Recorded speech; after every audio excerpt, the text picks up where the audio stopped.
Bonjour à tous, c'est toujours le frère Zulu là dans les mystères, dans les révélations cachées de la parole de Loba. Je rends grâce à Dieu, le créateur du ciel et de la terre, de ce qu'il est grand, glorieux et redoutable.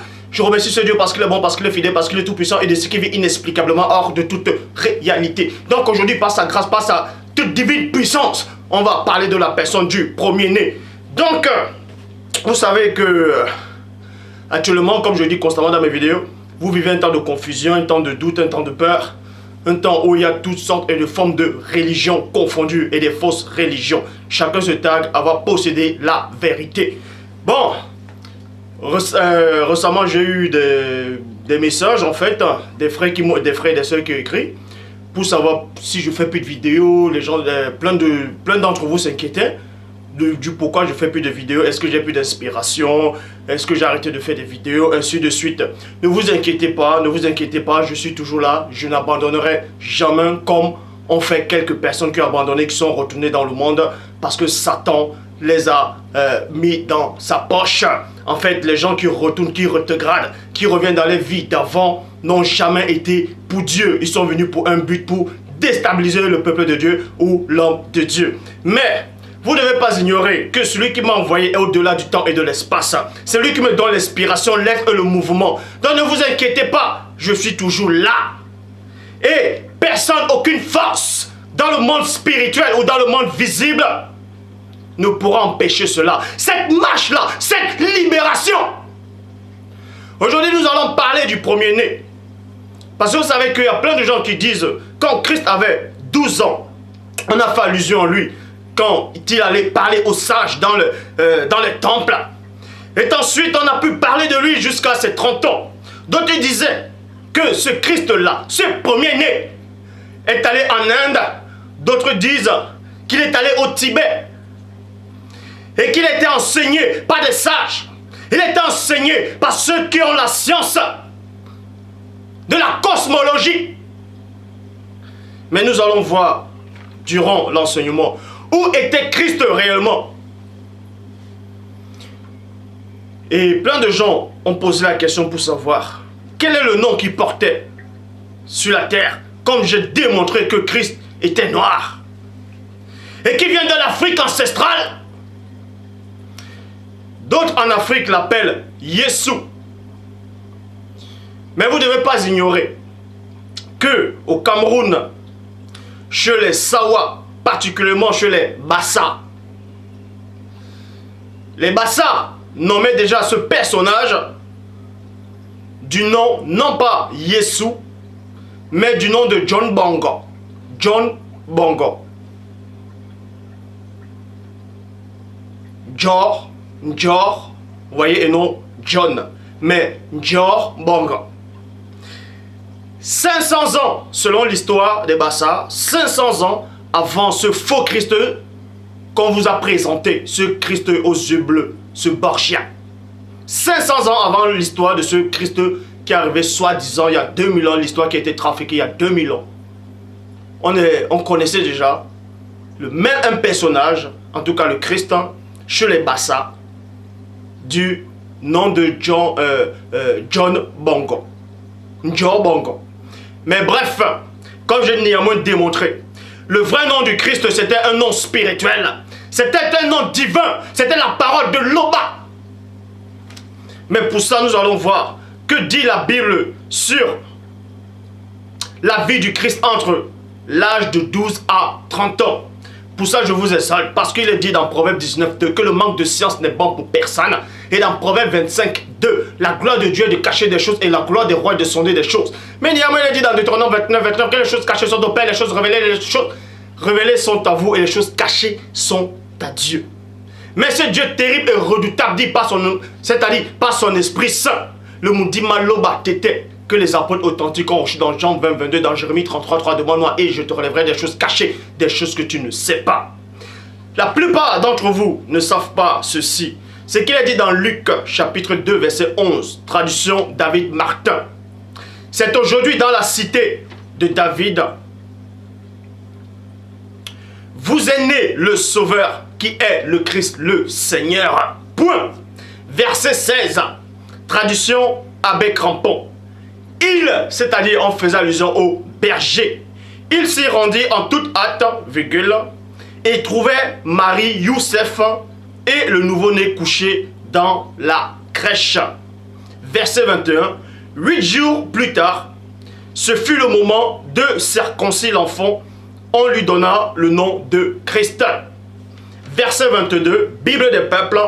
Puis arriva le jour où, selon la loi de Moïse, il devait accomplir le rite de la purification, virgule. Ils posèrent alors l'enfant. Ils portaient donc l'enfant à Jérusalem pour le présenter au Seigneur. On vous apprend ici que le premier-né est né. C'était dans l'Afrique ancestrale. En fait, j'explique ça dans le livre pour... le livre est fini, on l'a fini récemment. On l'a fini récemment le livre.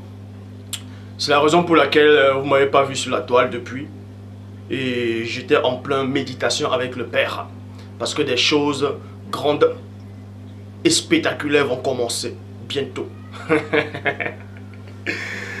Donc, dans le livre, je parle en détail, avec précision, ce qui se passait dans l'Afrique ancestrale sur la naissance du Christ, les véritables couleurs qu'ils avaient, le lieu où ça se trouvait. Je parlais des patriarches, on parle de patriarches dans le livre, dans toute cette vérité. Donc, c'est pour ça que plein de gens disent, mais pourquoi je n'écris pas une nouvelle Bible? En fait, le livre contient tout le savoir que vous devez connaître. Le livre contient cela. Donc on a retravaillé, on a travaillé sur le livre par la permission de l'OBA.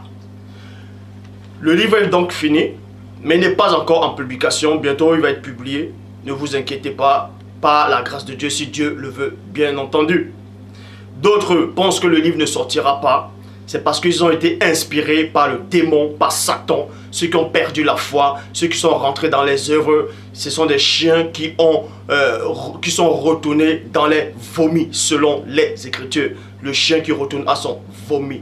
N'imitez pas ce genre de personnes, puisqu'il est dit, il y a beaucoup d'appelés, mais peu de lus. Ce sont des gens qui marchent avec des sensations, qui pensent qu'ils ont l'amour de Dieu. Mais ils n'ont pas l'amour de Dieu, ils ont l'amour du monde. Et ils recevront les parts à la fin des temps. Pour ça, il est dit dans le verset 22, comme j'ai dit dans la Bible des peuples. Puis arriva le jour où, selon la loi de Moïse, il devait accomplir le rite de la purification, portait l'enfant à Jérusalem pour le présenter au Seigneur. Donc quand le premier-né, le Christ, était né dans l'Afrique ancestrale, depuis son enfance, on l'avait consacré au Père, on l'a consacré au Tout-Puissant, au Divin. Verset 23, Bible des peuples. En effet, il est écrit dans la loi du Seigneur, 2 points, tout garçon premier-né sera consacré au Seigneur. Verset 39 à 40. Après avoir accompli tout ce qui est prescrit, tout ce que prescrivait la loi du Seigneur, Youssef et Marie retournaient en Galilée, virgule, à Nazareth, leur ville. J'avais démontré déjà par les cartes que Galilée, Nazareth se trouvait dans l'Afrique ancestrale et non, soi-disant, la Palestine. On vous fait croire, on a modifié l'histoire, on a changé les lieux de naissance, toutes ces choses. Mais que Dieu soit glorifié. Il y a toutes les explications en détail dans le livre. Donc, verset, on vous dit ici, là, ils sont retournés à Nazareth. Et ce Nazareth-là, ça n'a rien à voir avec ce qu'on vous présente dans les médias. Cette ville de Nazareth-là, c'était dans l'Afrique ancestrale. Ça se trouve dans l'Afrique ancestrale, qu'on ne vous trompe pas. Bon, pour ça, on vous dit ici, là, que Christ, c'était à Nazareth, vous voyez. Et on vous dit, oh, l'enfant grandissait et se fortifiait en esprit, étant rempli de sagesse, et la grâce de Dieu était sur lui. La grâce de Dieu était sur lui. Verset 42, Bible du semeur. Quand Christ eut 12 ans, virgule, il montait selon la coutume de la fête. Point. Verset 51, Bible en français courant. Christ repartit avec eux à Nazareth, et non en Inde, et non au Tibet, ainsi de suite. Christ est resté en Afrique, c'était dans l'Afrique ancestrale. Donc, verset 51, Bible en français courant. Christ repartit avec eux à Nazareth. Il leur obéissait. Point. Sa mère gardait en elle le souvenir de tous ces événements. Verset 52, Bible du Semeur.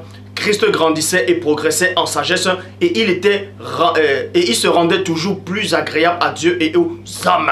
C'était à Nazareth dans l'Afrique ancestrale où Christ a grandi. Christ n'est pas allé apprendre la science en Égypte, il n'est pas allé apprendre la science de la cosmologie en Inde, au Tibet ou en Grèce. Ça c'est complètement faux. Christ a grandi sur la terre de ses ancêtres, selon la chair. Et c'est là-bas qu'il a été élevé, dans l'Afrique ancestrale. Et s'est fortifié devant le Père, à l'âge de 12 ans. Il était rempli d'une connaissance, de la crainte du Père. Et il obéissait à ses parents, selon Dieu. Et il n'allait ni à gauche ni à droite. Mais on vous dit ici, dans Proverbes chapitre 3, verset 4, Bible, parole de vie. Alors Dieu et les hommes t'aimeront et tu réussiras. Tu vas réussir. Donc Christ grandissait devant Dieu et devant les hommes. Maintenant on va vous montrer de quelle façon Christ grandissait. Qu'est-ce qu'il faisait exactement à la période de 12 à 30 ans. Ce qui se passait, la façon dont il s'est consacré au Père. La façon dont il est devenu sage. La façon dont il s'est élevé.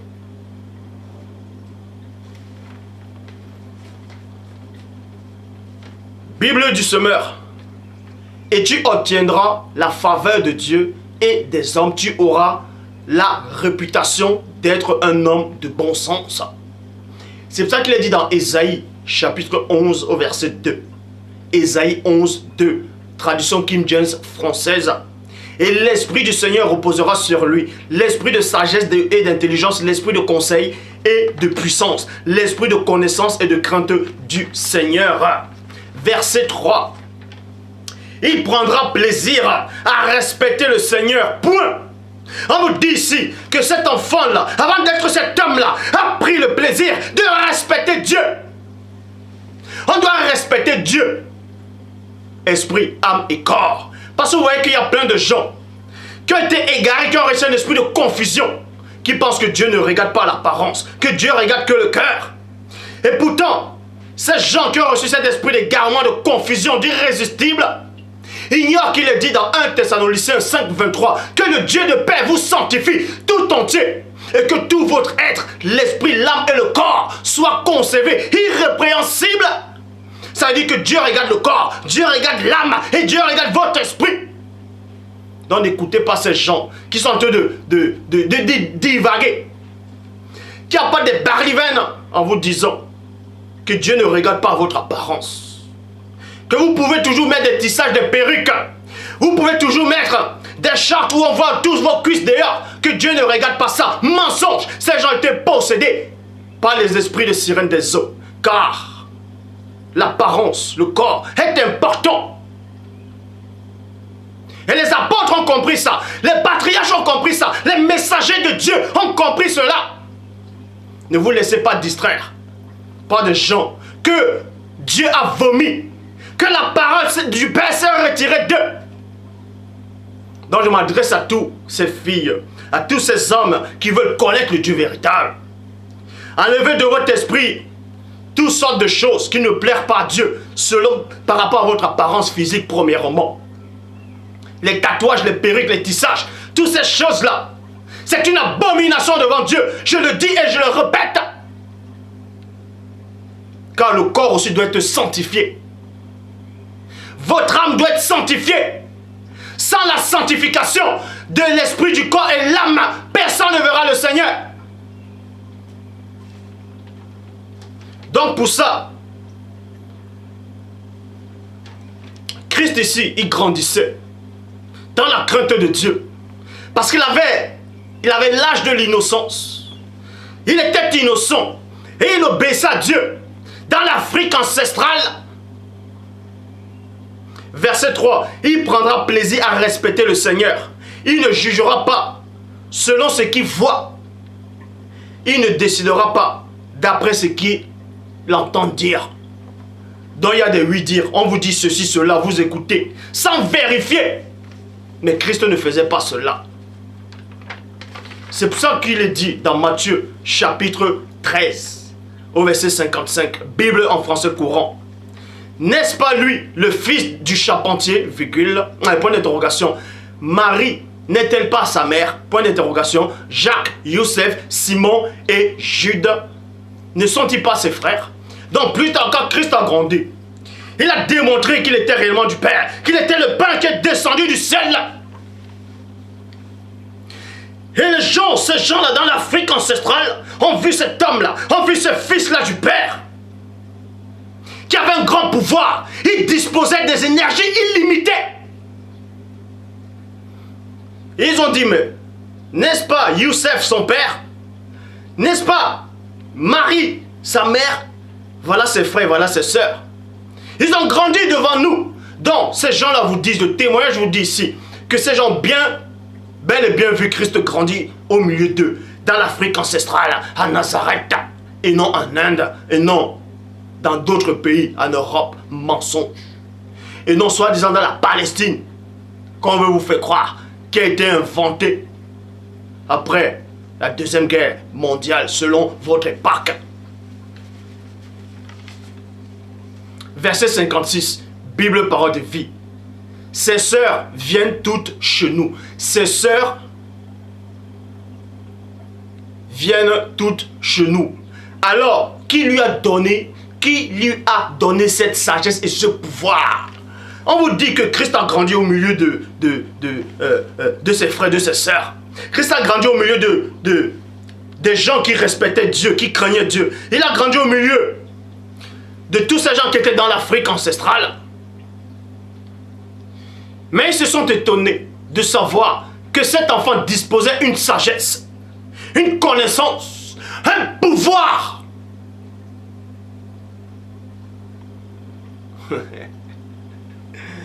Mais ils disent, comment cet enfant a eu cette sagesse? Comment il a eu ce pouvoir? Puisqu'on ne voyait pas un sage l'enseigner. On ne voyait pas un scribe l'enseigner. Mais cette sagesse-là vient d'où?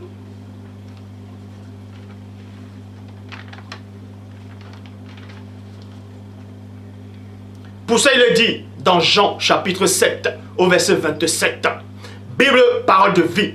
Mais cet homme, virgule, nous savons d'où il vient. En s'adressant à Christ, on sait d'où cet homme-là vient. On l'a vu grandir. Quand le Messie viendra, personne ne saura d'où il vient. 1 Timothée, chapitre 4, verset 12. Que personne ne méprise ta jeunesse. Vous allez comprendre maintenant, on va entrer dans le plan spirituel. Ce qui se passait quand Christ grandissait. Quand Dieu le façonnait. Quand il était en train de se fortifier. Dieu s'adressait à Christ par l'Esprit. 1 Timothée 4, 12. Que personne ne méprise ta jeunesse. Dans l'Esprit, quand Christ grandissait, l'Esprit s'adressait à Christ. Que personne ne méprise ta jeunesse. Mais sois un modèle pour tous les fidèles, en parole, en conduite, en charité et en foi, en pureté. Point. Verset 13. Jusqu'à ce que je vienne. Dans l'Esprit dit ici à Christ quand il était jeune, quand il grandissait, que personne ne méprise ta jeunesse. Que Christ doit être un modèle pour tous de sa génération. Il doit être un modèle pour tous les fidèles, pour tous ceux qui craignent Dieu. En parole, en conduite, que ce soit l'âme, l'esprit et le corps. En charité, en foi et en pureté. Verset 13.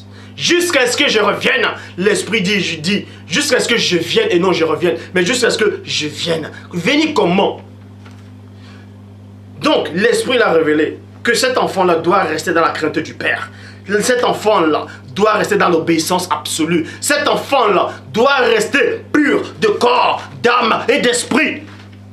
Est-ce que vous comprenez? Jusqu'à ce que l'Esprit vienne le consacrer.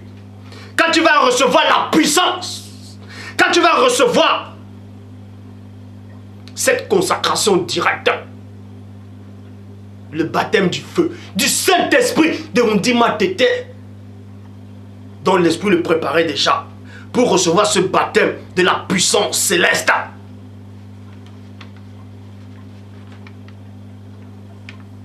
Et en même temps, dans le verset 13, il dit, jusqu'à ce que je vienne, applique-toi à la lecture. Cette lecture-là, c'est quoi? Parce que vous savez qu'il y a des pharisiens, des scribes qui disaient, comment cet enfant connaît les Écritures? Et pourtant, il n'a pas appris. Mais l'Esprit lui dit ici, applique-toi à la lecture. Cette lecture-là, c'est la loi de Dieu qui est enfouie dans le secret de son esprit. Donc Christ devait lire la loi de Dieu qui est inscrite dans son esprit. De même que vous qui m'écoutez, vous avez la loi de Dieu qui est inscrite dans votre esprit. Apprenez à connaître cette loi-là. Méditez.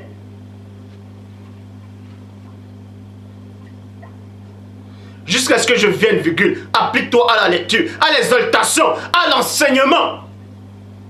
Puisqu'il a dit, la nature elle-même ne vous enseigne-t-elle pas ces choses? Donc il devait aussi écouter la nature. Il devait s'appliquer à l'enseignement de la loi du Père qui est inscrit dans cette nature. De même que les Égyptiens, dans l'Afrique ancestrale, avant la corruption, avec la science de la cosmologie, ils connaissaient la loi qui régidait l'univers. Ils lisaient dans cette loi-là.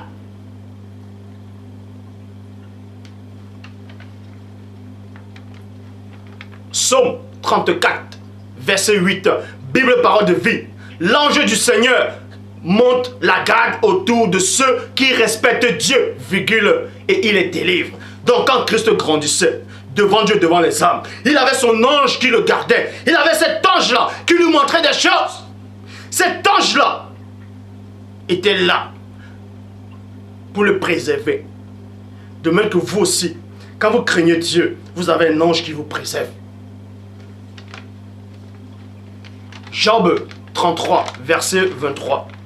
Mais alors un ange se penche sur lui, virgule, un parmi les milliers, pour lui faire connaître ce qu'il doit faire. Donc l'ange ici, Christ a reçu l'enseignement de l'Esprit. Parce que l'ange était là. L'ange l'enseignait ces choses. L'ange l'aidait. C'est pour ça que cet enfant a été fortifié, a reçu un grand pouvoir, a reçu une sagesse. Même les patriarches de l'Afrique ancestrale ont eu des connaissances, des facultés qu'aucun de ce siècle n'a connu. Mais tout est expliqué dans le livre. Donc, Luc chapitre 3, verset 23. Christ avait environ 30 ans. Mais le mot environ ne doit pas y être si c'est l'Esprit qui est inspiré. Mais si vous devez réellement comprendre, Christ avait 30 ans lorsqu'il commença son ministère. Mais avant de commencer son ministère, il était fortifié par l'Esprit. Il y avait un ange qui lui montrait des choses. Cette entité spirituelle l'enseignait des choses. Mais après, plus tard, il grandissait. Mais avant son ministère, il est allé au désert. J'ai déjà fait la vidéo sur les tentations du Christ, les épreuves du Christ. Vous pouvez voir la vidéo, ce qui se passait dans le désert. Pourquoi Christ a commencé son ministère à 30 ans? 30 ans, ici, ça symbolisait un chiffre d'un adulte, de quelqu'un qui était déjà grand. En tout cas, vous savez que dans l'Afrique ancestrale, il y avait des Égyptiens, il y avait plusieurs peuples. Et en fonction de la tribu, certains sont grands à tel âge et d'autres sont grands à d'autres formes d'âge. De même qu'en Afrique et aux États-Unis, en Europe en fait, en France, ainsi de suite, vous êtes majeur à l'âge de 18 ans. Vous voyez? Aux États-Unis, c'est 21 ans. En Afrique aussi, en tout cas, au Cameroun, c'est aussi 21 ans. Quand vous êtes majeur. Tandis que dans d'autres pays, c'est d'autres âges. Or, ici, là, où Christ a grandi, dans cette ville-là, dans ce pays, dans cette patrie-là, à 30 ans, vous étiez déjà considéré comme un homme. Comme un homme, vous pouvez remplir des fonctions. Or, selon d'autres récits, dans l'Égypte, on considérait les jeunes hommes à l'âge de 13 ans qui étaient déjà comme des hommes. À l'âge de 13 ans, on les considérait déjà comme des hommes. Mais toujours est-il que dans 2 Samuel, chapitre 5, au verset 4, David était âgé de 30 ans lorsqu'il devint roi. Lorsqu'il devint roi, à l'âge de 30 ans. Genèse chapitre 41, verset 46. Youssef était âgé de 30 ans lorsqu'il se présenta devant Pharaon. De même que Christ aussi, à l'âge de 30 ans, il devait se présenter à l'humanité. Parce qu'on l'a formé, on l'a transformé. Vous allez me dire, Adam avec quel âge quand on l'a fait complètement? Que le Père soit glorifié. Mais avant de vous laisser, je donne le conseil à tous ces filles, à tous ces jeunes hommes. Craignez Dieu, ne retournez pas en arrière. Il n'y a rien en arrière. Votre vie d'avant, c'est une abomination, c'est une poubelle. Ne retournez pas dans votre vomi. Ne retournez pas à ce que vous avez laissé. Vous êtes une nouvelle créature. Tous ceux qui retournent en arrière, c'est parce qu'ils n'ont jamais eu l'Esprit de Dieu, parce que Dieu ne les a jamais choisis. Ces gens-là sont venus à Dieu de leurs propres forces. Ils ont ressenti des sensations, des vibrations diaboliques occultes. Pour ça, je vous laisse entre les mains du Tout-Puissant.